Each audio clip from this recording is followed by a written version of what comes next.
Pues hoy vamos a hablar acerca de la culpa y el autocastigo. Hay que esperar unos minutitos a que se conecte Ileana y ya comenzamos. Como cada martes vamos a hacer un live y también los jueves. Y vamos a tomarnos unas semanas de descanso de las lecturas, entonces estamos retomando los temas principales de cada uno de los capítulos y este tema va relacionado a nuestro capítulo número 2, el de la culpa. Pueden encontrarlo en Spotify y en YouTube y ahorita déjenme admitir a Ile primero.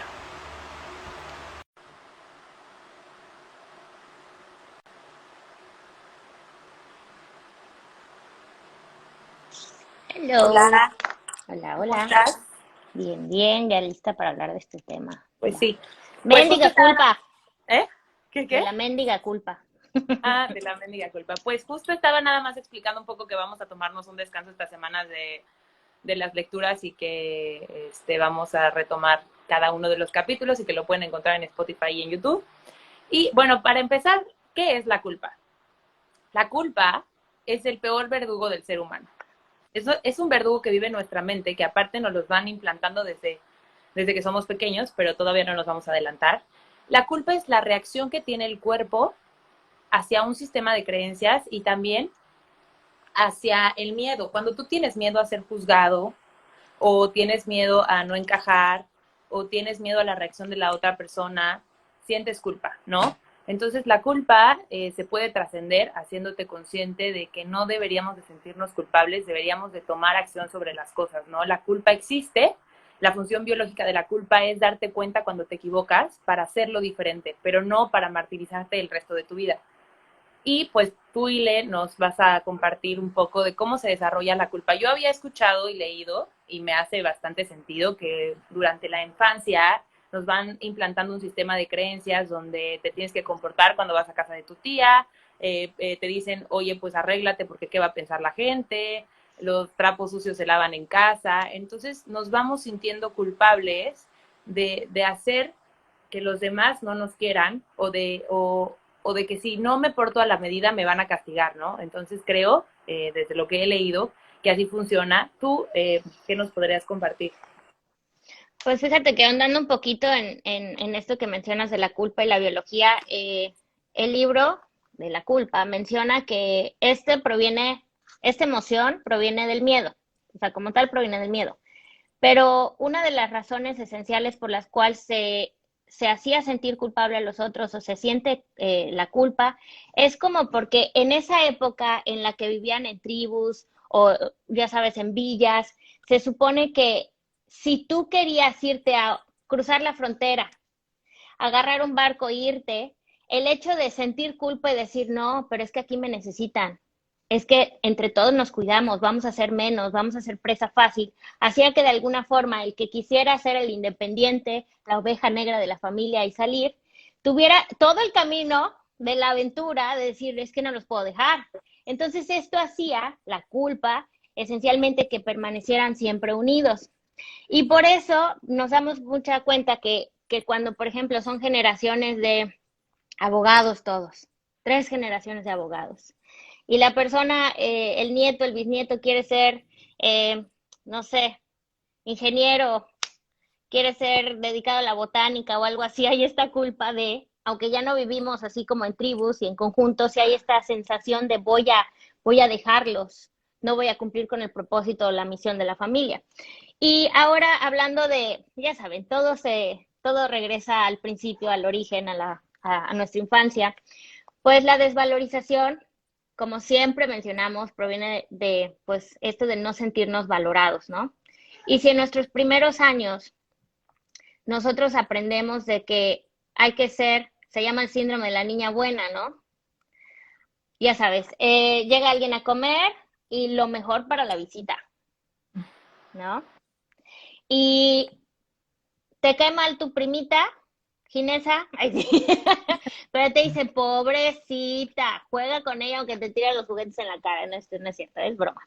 Entonces, todo esto de ser adecuados para los demás, buscar la aprobación, el de que tú te estás muriendo de hambre, pero atiendes a todos primero y después ya que te sientes, oye, pero faltó esto y te levantas, este es el programa de desvalorización que te hace sentir, yo no soy tan importante como los demás. yo tengo que agradar, yo tengo que buscar el reconocimiento y la aprobación de los demás a través de mis actos buenos. Entonces, esto se puede ver de muchísimas formas.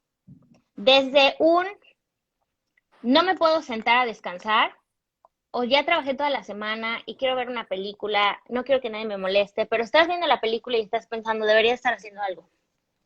Estoy perdiendo el tiempo, qué floja que soy. Cuando conscientemente sabemos que has trabajado y te mereces el descanso, ahí hay una prueba de culpa. Desde me encantó un pantalón. Uy, pero ¿sabes qué? Pero mi hijo necesita unos tenis. Sí, pero siempre te has encargado de sus necesidades y también te mereces un gusto. Ahí empieza la culpa también. Desde en el lado sexual, el que él o ella lo disfrute. Y te olvides de tu propio goce sexual. Es como a nivel inconsciente, la desvalorización se ve en todas las áreas, desde yo no merezco el placer.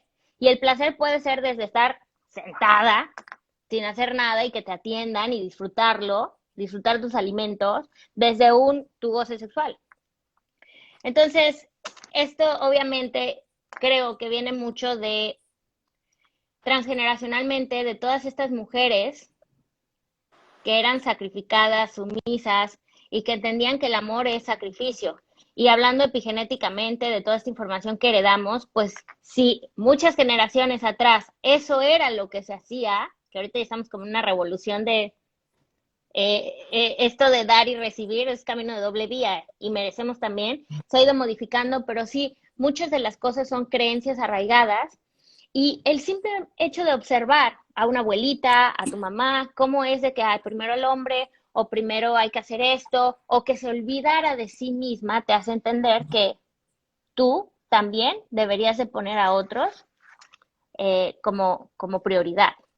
Sí, claro, que cuando haces algo externo a lo que está haciendo todo el mundo, te sientes culpable. Pero ahora también hay situaciones en las que tú la cagas, por así decirlo, y entonces entra el sentimiento de culpa. Y aquí quiero hablar un poco de que la culpa, como lo había mencionado, está ahí para hacernos conscientes de nuestras zonas erróneas y cambiarlo, ¿no? O sea, a lo mejor y si le gritaste a una persona en la calle, en el coche, güey, se te cerró y le gritaste pendeja, ¿no? Y luego, en ese momento, por el rush, lo hiciste y X. Y pasaron los días y te empezaste a sentir culpable, que no era suficiente, más bien que no era suficiente, que no eras una buena persona, ¿no? Porque ese es el mensaje oculto de la culpa, no soy bueno, ¿no?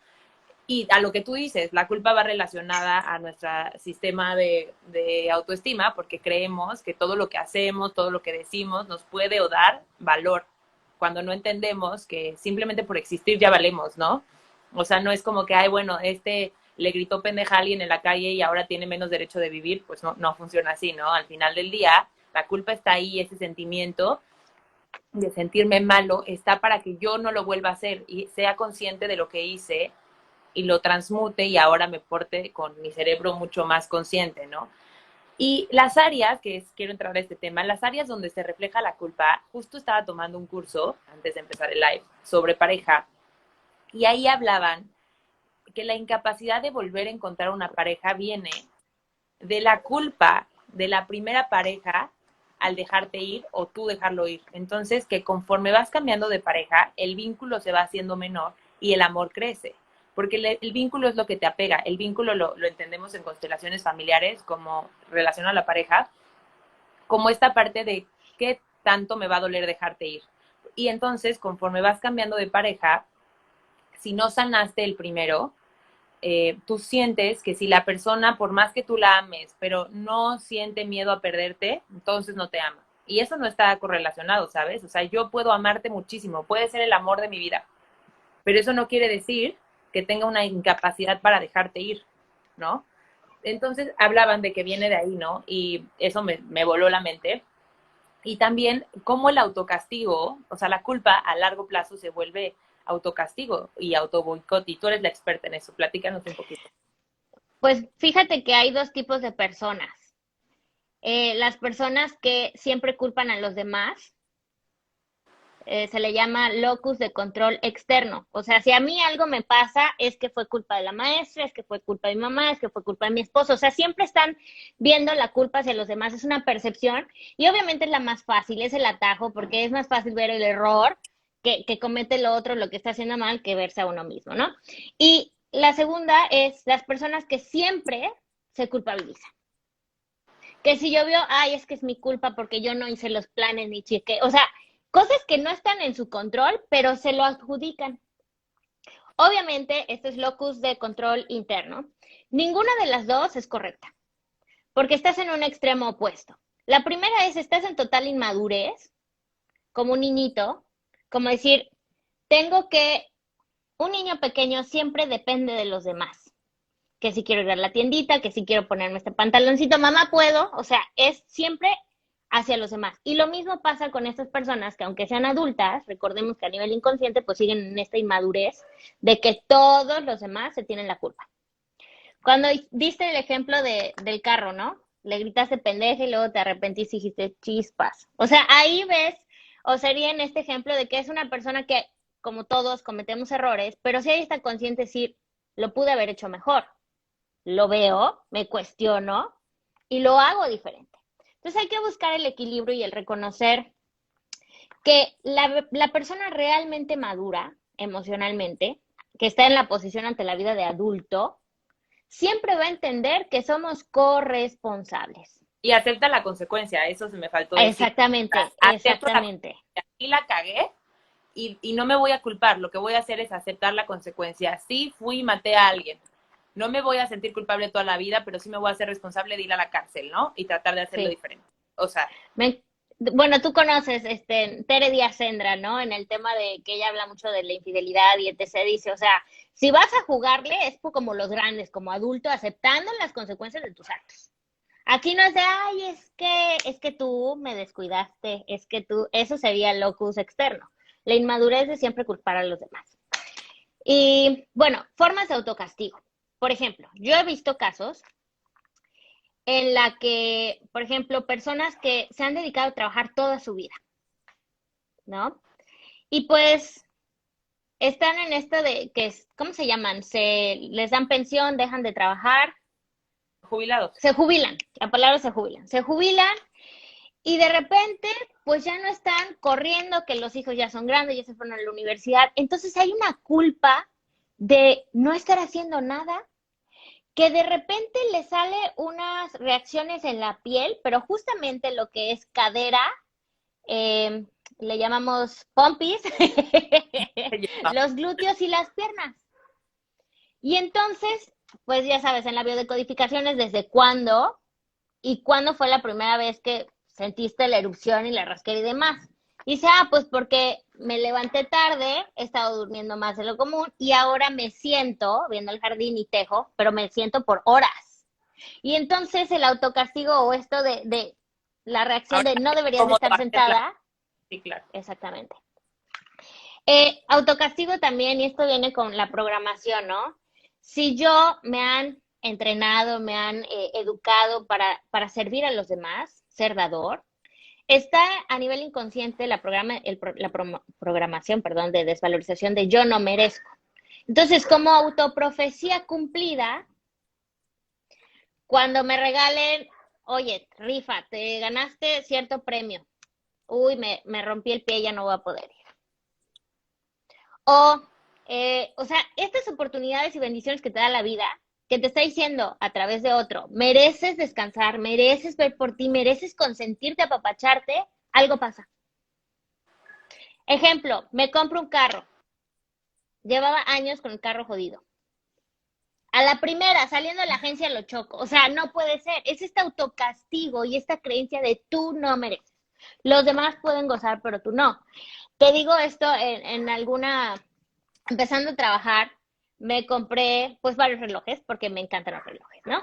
Y en esa época todavía no había programa lo del merecimiento y yo estaba así con mi pareja diciéndole, mira, me encanta, o sea, me salió baratísimo, me encanta. Y así como súper emocionada mostrándole, que se cae y se me rompe el cristal.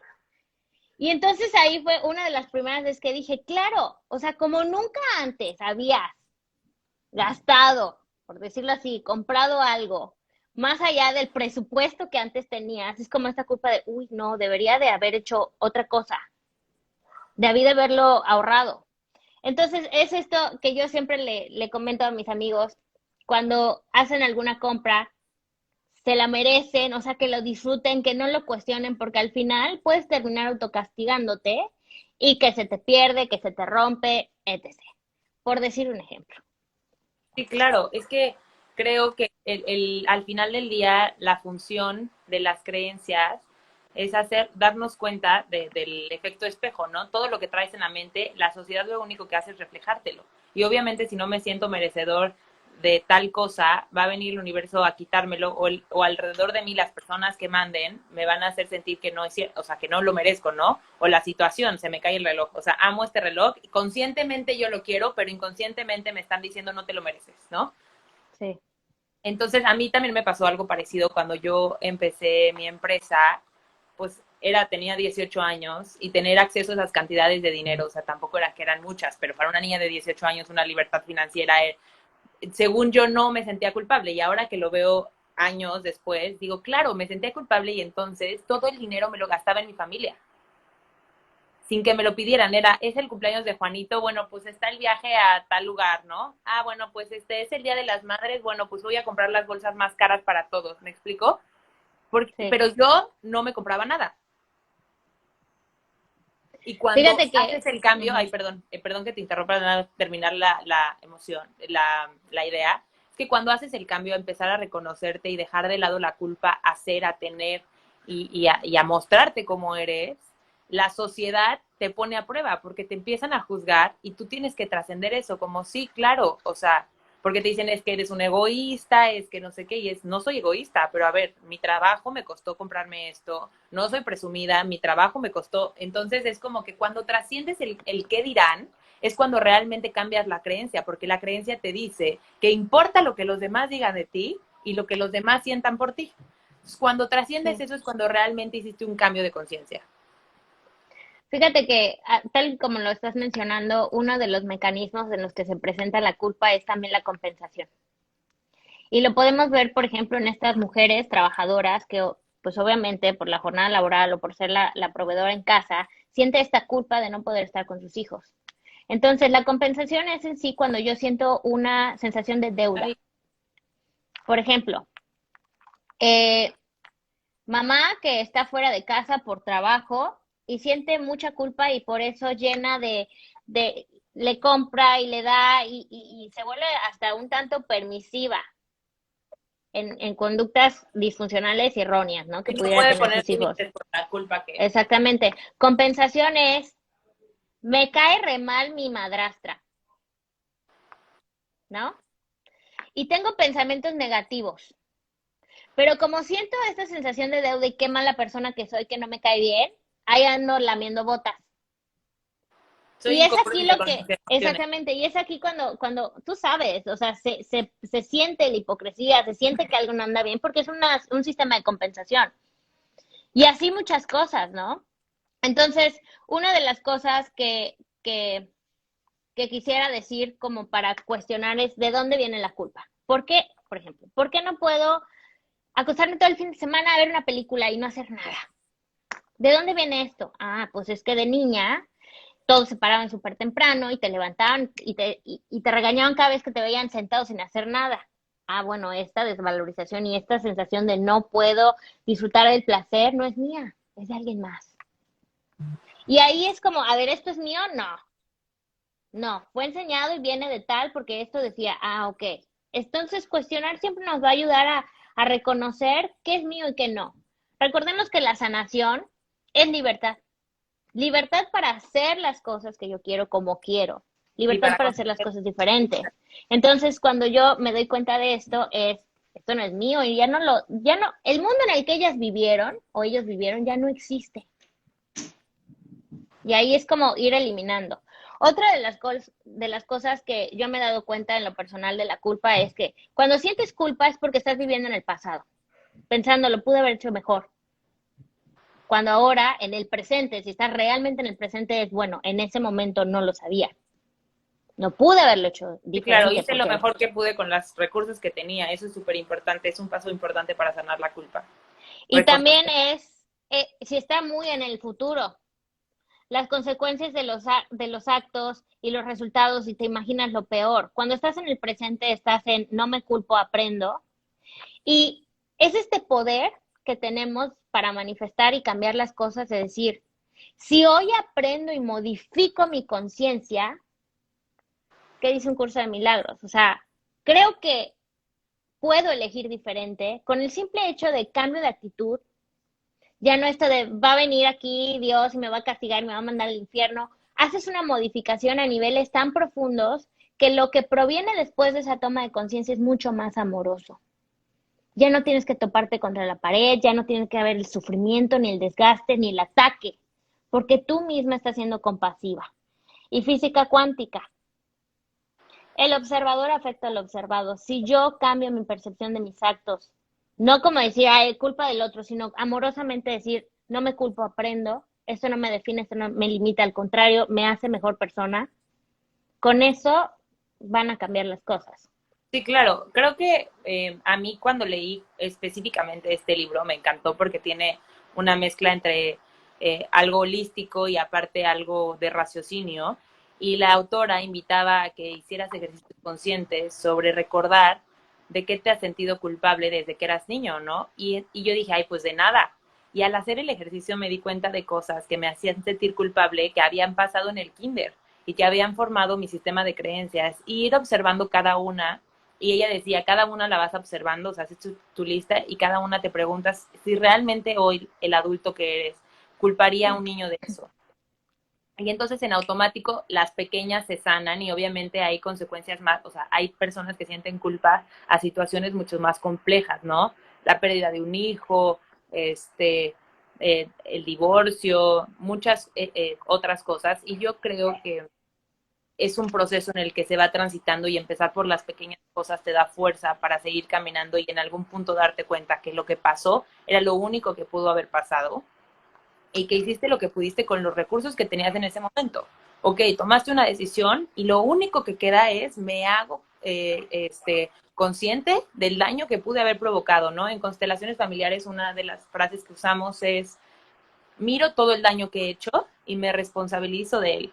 La culpa, sí, claro que es nuestro verdugo, pero el beneficio que obtenemos al sentirla es que nos permite ir huyendo de nuestras acciones. Porque es más fácil sentirme culpable de que acercarme a la persona y decirle, perdón, te lastimé, perdón, te juzgué, Sí. ¿no? Entonces, yo invitaría a eso. Creo que eso es a mí lo que entendí que me ha hecho trascender de este libro. ¿Y tú, qué nos compartirías que entendiste que te hizo trascender?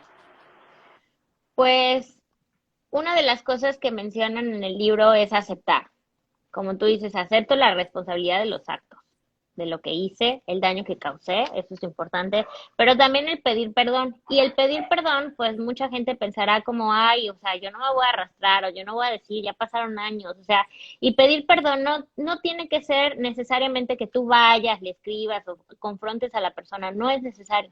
El perdón puede ser a través de algo, recordemos que el inconsciente no diferencia real de simbólico. Y eso usándolo a nuestro favor para algo terapéutico es hacer una carta, imaginarlo, visualizarlo, decir, ¿sabes qué? Me hago responsable, te pido perdón por esto. Y entonces esto es una liberación emocional como todo y esto ayuda muchísimo. Entonces, el perdón nunca es tarde para darlo. Y con darlo me refiero a través de una carta, a través de un ejercicio, o sea, realmente es liberador y es como decir, aunque la otra persona no sepa, o sea, cortas ese lazo tóxico de rencor que tenían ambos, con el simple hecho de que tú te perdonas y pides perdón también. Entonces, eso es una de las cosas que a mí me gustó y pues no hay nada como reparar el daño cambiando. O sea, no es solo, ay, discúlpame, fui la peor de las personas, pero el verdadero cambio es modifico mis acciones porque aprendo de los errores y me dispongo a hacer las cosas mejor. Sí, exacto. Pues los invitamos a escuchar el capítulo número 2. Lo pueden encontrar en Spotify o en YouTube. El link está en nuestra biografía. Y pues por hoy sería todo. No, hoy es jueves. El próximo martes hablaremos sobre... no, no, no es cierto, no es cierto, perdón, no sé dónde vivo. Hoy es martes. El jueves hablaremos sobre el siguiente capítulo, entonces estén pendientes en nuestras redes sociales porque vamos a anunciar el tema. Bye. Bye.